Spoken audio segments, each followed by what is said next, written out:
Selamat pagi, jemaat yang kasih dalam Tuhan. Kita bersyukur kalau pada pagi hari ini kita diberikan kesempatan untuk boleh mendengarkan dan merenungkan kebenaran firman Tuhan. Namun sebelumnya kita akan berdoa terlebih dahulu. Bapa di dalam surga, Tuhan kami bersyukur untuk kesempatan yang indah yang boleh Tuhan berikan bagi kami di pada pagi hari ini. Kami boleh bersama-sama duduk tenang, diam di hadapan Tuhan untuk boleh mendengarkan, merenungkan akan kebenaran firman Tuhan. Tuhan berkati menolong setiap jemaat Tuhan sehingga bisa mendengarkan dengan baik, mengerti dan memahami firman Tuhan dengan baik. Berkati juga untuk hamba-Mu yang akan menyampaikan, Tuhan berkati. Terima kasih Tuhan, di dalam nama Tuhan Yesus kami sudah berdoa. Amin. Baik, kita akan bersama-sama membuka Alkitab kita di dalam surat Ibrani. Surat Ibrani pasalnya yang ke-10, ayatnya yang ke-24 sampai ayatnya yang ke-25. Saya ulangi, Ibrani 10 ayat yang ke-24 sampai ayat yang ke-25. Dan marilah kita saling memperhatikan supaya kita saling mendorong dalam kasih dan dalam pekerjaan baik. Janganlah kita menjauhkan diri dari pertemuan-pertemuan ibadah kita, seperti dibiasakan oleh beberapa orang, tetapi marilah kita saling menasehati dan semakin giat melakukannya menjelang hari Tuhan yang mendekat. Saudara-saudara yang kasih dalam Tuhan, pada pagi hari ini judul khotbah yang diberikan kepada saya adalah komunitas yang bertumbuh. Kalau kita berbicara soal komunitas, tentu kita tidak berbicara bahwa hanya satu orang. Kalau satu orang itu kita tidak bisa bilang bahwa itu adalah sebuah komunitas. Komunitas tentunya terdiri dari beberapa orang di dalamnya. Komunitas yang bertumbuh atau komunitas yang tidak bertumbuh itu tergantung bagaimana orang-orang di dalamnya. Kalau orang-orang yang di dalamnya itu mengupayakan dengan semaksimal mungkin, maka komunitas itu akan bertumbuh. Tapi jika orang-orang di dalamnya tidak mengupayakan apapun, maka tentu saja komunitas itu tidak akan bertumbuh. Oleh sebab itu dalam perenungan kita pada pagi hari ini, saya akan menjelaskan secara singkat latar belakang terlebih dahulu surat Ibrani ini. Penulis surat Ibrani memberikan suratnya kepada orang-orang yang pada saat itu, orang-orang Kristen pada saat itu yang sedang mengalami tekanan dan juga penyesatan akibat daripada agama-agama atau orang-orang Yahudi yang memaksa mereka untuk mengikuti ajaran-ajaran dan juga pola daripada agama Yahudi tersebut. Oleh sebab itu, hal ini dituliskan kepada mereka supaya mereka menguatkan hati mereka, dan salah satu cara yang bisa mereka lakukan untuk saling menguatkan adalah sebuah komunitas yang sudah ada, yang sudah dibentuk.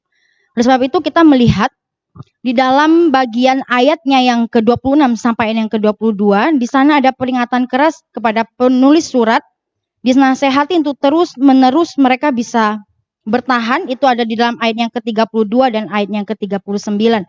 Sehingga persekutuan orang percaya di dalam komunitas Kristen merupakan hal yang sangat penting, karena mereka dapat melawan kesesatan dan menjadi rekan yang satu dengan yang lain ketika di dalam tekanan. Oleh sebab itu, bagian ini ada 3 nasihat yang diberikan oleh penulis surat kepada kita yang menjadi komunitas pada masa ini. Yang pertama adalah saling memperhatikan. Terdapat di dalam ayatnya ke-24a, saya akan bacakan sekali lagi. Dan marilah kita saling memperhatikan. Dan marilah kita saling memperhatikan. Induk kalimat terdapat di dalam ayatnya ke-24a yang mengindikasikan bahwa sebagai komunitas orang percaya, maka kita harus saling memperhatikan. Sedangkan di dalam ayatnya yang ke-24b, menjelaskan dengan lebih lagi tujuan dari saling memperhatikan. Jadi ketika dituliskan begini, supaya itu setelah kalimat supaya merupakan sebuah tujuan. Saya kasih contoh misalnya, saya diet supaya saya kurus. Jadi tujuan daripada diet adalah supaya kurus. Tujuan kita diet supaya kita kurus, itu tujuannya. Oleh sebab itu di dalam bagian ini dijelaskan tujuan saling memperhatikan itu ada di dalam ayatnya ke-24b yang akan nanti saya jelaskan. Nah, kemudian di dalam bagian ini ada sesuatu hal yang menurut saya unik. Mengapa demikian? Karena kalau kita membaca secara keseluruhan di dalam Ibrani-nya ke-10, di sini dijelaskan bahwa di pembukaan di Ibrani pasal yang ketiga, yang pertama itu dijelaskan bahwa jemaat diminta untuk memperhatikan Tuhan Yesus. Tapi kemudian di dalam pasal yang ke-10 jemaat disuruh untuk memperhatikan komunitas atau orang-orang di sekitar. Hal yang mau saya tekankan dalam bagian ini adalah komunitas tidak berbicara tentang hubungan vertikal antara manusia dengan Allah saja, tetapi hubungan horizontal antara kita, jemaat, dengan sesama. Saya ulangi sekali lagi, komunitas tidak hanya berbicara tentang hubungan vertikal antara manusia dengan Allah, tetapi hubungan horizontal juga antara kita manusia dengan jemaat atau dengan rekan-rekan kita. Oleh sebab itu kata saling memperhatikan ini merupakan kata yang penting tetapi bukan tujuan utama. Saling memperhatikan tentu harus menjadi budaya di dalam gereja. Kita harus saling memperhatikan satu dengan yang lain tetapi bukan tujuan utama.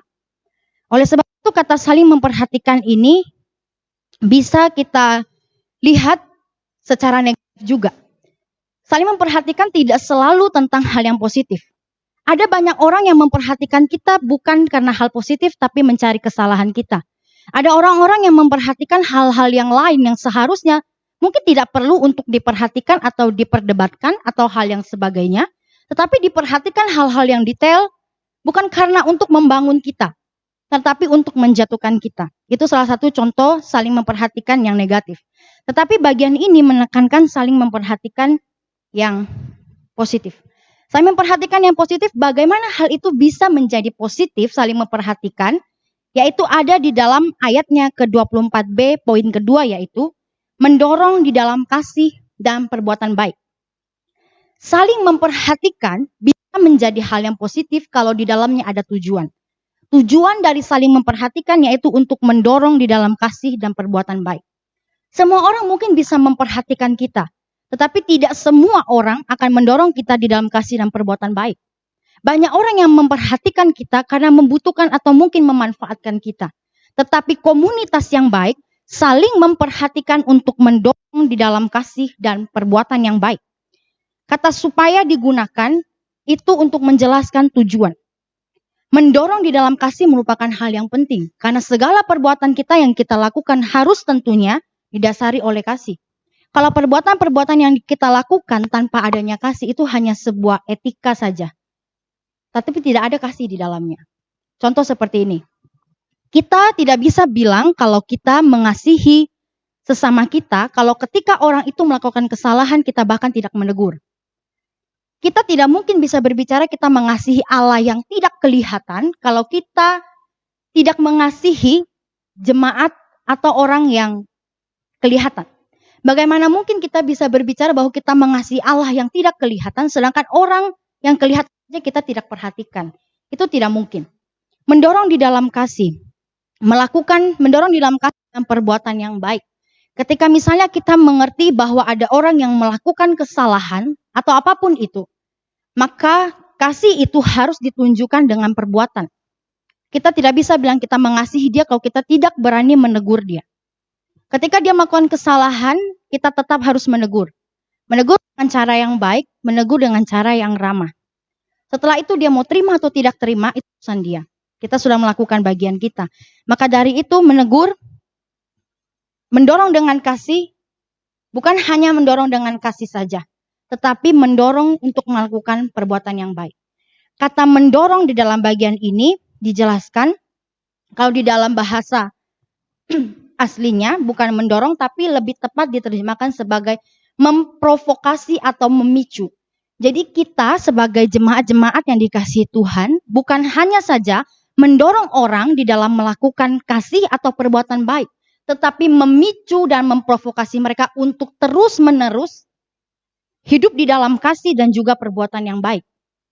Saya ulangi, kita bukan hanya saja mendorong orang untuk hidup di dalam kasih dan perbuatan baik, tetapi kita harus terus-menerus memicu orang tersebut, memprovokasi dia sehingga di dalam kehidupannya dia terus-menerus hidup di dalam kasih dan juga di dalam perbuatan yang baik.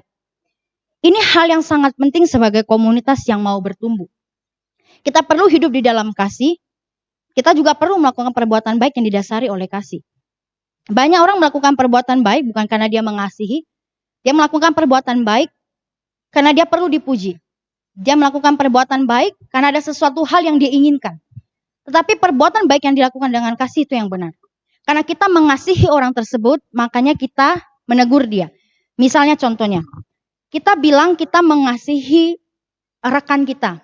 Contohnya, ketika rekan kita salah, anggaplah rekan kita itu sedang berada di jurang, hampir jatuh ke dalam jurang. Belum sampai jatuh. Kalau kita bilang kita mengasihi dia, maka apa yang harus kita lakukan? Tentu yang harus kita lakukan adalah kita menolong dia. Tetapi ketika kita bicara kita mengasihi dia dan ketika kita melihat dia ada dan hampir jatuh ke dalam jurang, kita tidak menolong dia, itu bukan kasih. Ketika rekan kita salah dan melakukan kesalahan, maka tugas kita adalah menegur. Kita memberitahu kesalahannya, itu adalah kasih. Itu akan menolong dia untuk bertumbuh menjadi pribadi yang baik dan komunitas-komunitas yang sehat. Kita tidak bisa bilang kita mengasihi dia sedangkan kita membiarkan kesalahannya. Itu namanya kita menjurumuskan dia. Ini hal yang penting saudara-saudara yang kasih dalam Tuhan. Di dalam sebuah komunitas yang mau bertumbuh atau yang sedang bertumbuh, ini merupakan hal yang penting yang juga ditekankan oleh penulis daripada surat Ibrani ini kepada jemaat atau orang-orang Kristen yang ada pada saat itu. Kemudian poin yang ketiga yaitu bersekutu dan menasehati. Bersekutu merupakan hal yang penting. Dalam bagian ini bukan berbicara tentang berapa banyak kita bersekutu. Bukan berbicara seberapa sering kita bersekutu, tetapi berbicara tentang kualitas daripada persekutuan itu. Banyak kita bersekutu, tetapi kalau tidak ada kualitas di dalamnya tentu itu juga tidak akan membuat kita pribadi bertumbuh. Jadi penting kita bersekutu dan penting juga kualitas daripada persekutuan itu. Kemudian yang kedua adalah menasehati. Di poin yang ke-25, saling menasehati, tetapi di dalam bagian ini lebih tepat diterjemahkan bukan menasehati, tetapi menguatkan. Jadi lebih tepat diterjemahkan dengan menguatkan, yaitu kenapa dikatakan menguatkan, karena di bagian ini sesuai dengan konteks yang sudah saya jelaskan sebelumnya, bahwa bagian ini diberikan untuk orang-orang Kristen pada saat itu yang sedang dalam tekanan. Jadi mereka butuh untuk dikuatkan satu dengan yang lain. Fungsi daripada komunitas yang bertumbuh itu adalah itu. Kita bersekutu, bukan hanya kita bersekutu. Kita menasihati, kita menguatkan, kita mendorong dalam kasih, dan dalam perbuatan yang baik. Komunitas yang bertumbuh haruslah komunitas yang seperti itu. Kita saling menguatkan satu dengan yang lain. Ketika saudara atau rekan-rekan kita sedang mengalami masalah, kita menguatkan satu dengan yang lain, itu fungsi, tujuan daripada komunitas itu sendiri. Nah, yang menjadi pertanyaannya bagi setiap kita saat ini adalah bukan pertanyaan tentang apakah komunitas saya bertumbuh atau tidak. Sekali lagi, pertanyaannya untuk kita sekarang bukan tentang apakah komunitas saya bertumbuh atau tidak. Tetapi apakah saya mempunyai dampak di dalam komunitas yang sedang ada saat ini. Di mana? Di dalam keluarga kah? Di dalam pekerjaan kah? Atau di dalam gereja? Ketika kita berada di dalam gereja, apakah kita menjadi pribadi atau orang yang sungguh-sungguh berdampak untuk komunitas itu? Atau mungkin kita sebagai orang-orang yang perusuh di dalam komunitas. Atau kita sebagai orang-orang yang sungguh-sungguh membuat komunitas itu benar-benar bertumbuh karena adanya kita. Rekan-rekan yang kasih dalam Tuhan, kita tidak bisa berbicara bahwa ya komunitas itu hanya harus bertumbuh atau gereja itu bertumbuh itu urusan majelis atau itu urusan hamba Tuhan. Tidak. Komunitas atau gereja yang bertumbuh itu urusan kita bersama. Tanggung jawab kita bersama. Kita tidak bisa melepaskan tanggung jawab itu kepada hamba Tuhan atau kepada majelis. Karena gereja di dalam ada jemaat. Jemaat sangat-sangat mengambil peranan yang sangat penting di dalam pertumbuhan sebuah komunitas. Jemaat yang mendukung hamba Tuhan bisa pelayanan dengan baik. Jemaat yang mendukung majelis bisa pelayanan dengan baik. Kita harus saling memperhatikan satu dengan yang lain seperti itu di dalam pelayanan kita, di dalam komunitas kita. Jadi jangan bertanya apakah komunitas saya bertumbuh atau tidak. Tapi pertanyaannya adalah seberapa besar dampak yang sudah saya berikan untuk komunitas yang sekarang ada. Seberapa besar dampak yang sudah saya berikan untuk komunitas yang sekarang ada. Untuk orang-orang yang mungkin saat ini meninggalkan gereja atau jauh dari gereja, ada kadang-kadang orang yang pergi dari gereja mungkin karena alasan-alasan ingin menenangkan diri dan sebagainya. Tapi yang saya mau ingatkan kembali bahwa di dalam Ibrani ini ditekankan dengan jelas bahwa Tuhan memberikan komunitas, memberikan tempat untuk kita bersekutu untuk menguatkan kita. Gereja, komunitas, persekutuan adalah salah satu bentuk kasih Tuhan kepada kita yang sudah diberikan kepada kita untuk kita bisa bersekutu, saling menguatkan di dalamnya. Oleh sebab itu saya mengajak jemaat sekalian, kita bersama-sama mengupayakan menjadi jemaat yang baik, jemaat yang sungguh-sungguh mau bertumbuh bersama-sama, kita belajar bersama-sama, mengoreksi setiap kesalahan, saling bertumbuh, saling mendukung satu dengan yang lain. Saya percaya, saya yakin, kalau kita memiliki komunitas yang seperti ini, gereja akan bertumbuh dengan baik. Pertumbuhan jangan selalu kita nilai dengan kuantitas. Oh, kalau jemaat banyak, maka gereja itu rohaninya baik. Oh, kalau jemaat banyak, maka gereja itu akan begini. Kuantitas iya, tapi yang paling penting adalah kualitas. Kalau di dalam gereja banyak jemaat, tetapi semuanya troublemaker, itu susah. Kita harus menjadi jemaat-jemaat yang menjadi jemaat-jemaat yang sungguh-sungguh mendukung pelayanan gereja, menjadi orang-orang yang diam di dalam sebuah komunitas yang memiliki dampak untuk komunitas tersebut. Saya rindu biarlah firman Tuhan kita pada pagi hari ini boleh menolong setiap kita untuk boleh mengoreksi diri kita. Apakah saya selama ini sudah menjadi seorang jemaat, orang yang diam di dalam komunitas dengan baik atau belum? Apakah saya sudah memiliki dampak, memberikan dampak komunitas di mana saya berada, atau apakah selama ini saya selalu menjadi troublemaker di dalam komunitas di mana saya berada? Biar firman Tuhan ini boleh menolong setiap kita untuk boleh mengoreksi diri kita, saya dan juga saudara. Hamba Tuhan membutuhkan dukungan dari jemaat untuk bisa sama-sama kita membangun gereja. Majelis juga demikian. Saya rindu Bapak Ibu yang dikasih dalam Tuhan, kita sama-sama bergandengan tangan membangun gereja Tuhan untuk pekerjaan Tuhan yang lebih baik lagi. Kita berdoa. Bapa dalam surga, Tuhan, kami sudah selesai mendengarkan firman-Mu. Berkati supaya firman yang sudah kami dengar boleh sungguh-sungguh menegur kami, memberikan kepada kami penguatan bahwa kami anak-anak Tuhan merupakan bagian yang paling penting juga di dalam gereja. Kami juga mengambil peranan yang penting sebagai jemaat Tuhan untuk membantu gereja untuk boleh bertumbuh dengan baik. Dan kehadiran kami boleh menjadi berkat satu dengan yang lain.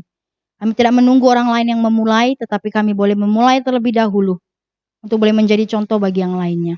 Terima kasih ya Tuhan, inilah setiap doa kami. Di dalam nama Tuhan kami Yesus Kristus kami sudah berdoa. Amin.